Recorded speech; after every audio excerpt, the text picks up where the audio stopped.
তালায় ৩ লক্ষ টাকার ৮ দলীয় ফুটবল টুর্নামেন্টের সেমিফাইনাল ম্যাচ অনুষ্ঠিত।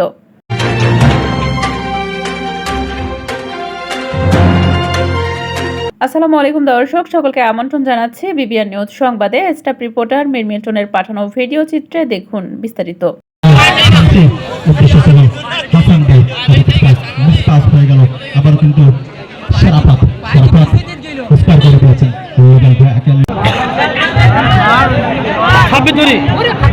মাদককে না বলুন, খেলার মাঠে ফিরে আসুন, এই প্রতিপাদ্যকে সামনে নিয়ে তালা চরগ্রাম কপোতাক্ষ মাধ্যমিক বিদ্যালয় মাঠে ছায়াবীতি সংগঠনের জমকালো আয়োজনে ৩ লক্ষ টাকার ফুটবল টুর্নামেন্ট শনিবার ৪ অক্টোবর ২০২৫ বিকাল ৪:৩০ সাতক্ষীরা এয়ার স্পোর্টিং ক্লাব বনাম ভাজন্দি শিকদার ফুটবল একাডেমি গোপালগঞ্জ দেশি বিদেশি প্লেয়ারের সমন্বয়ে ৮ দলীয় ফুটবল টুর্নামেন্টের দ্বিতীয় সেমিফাইনাল খেলা জালালপুর ইউনিয়ন পরিষদের চেয়ারম্যান ও ছায়াবীতি সংগঠনের প্রধান উপদেষ্টা এম মফিদুল হক লিটুয়ের সভাপতিত্বে খেলাটি শুভ উদ্বোধন করেন তালা উপজেলা ঠিকাদার কল্যাণ সমিতির সভাপতি শেখ আনারুল ইসলাম আনু।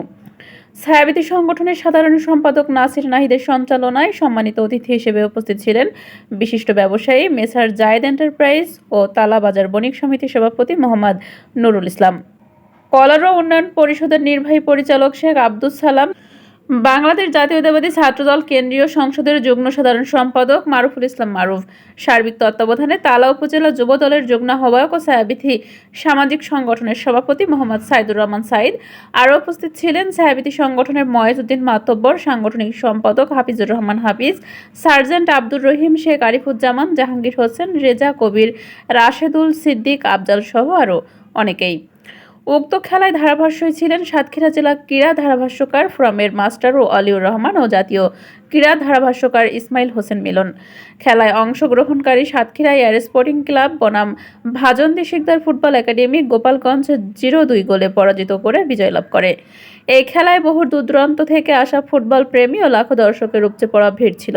পরিশেষে সেরা দর্শকের পুরস্কার বিতরণ করা হয়।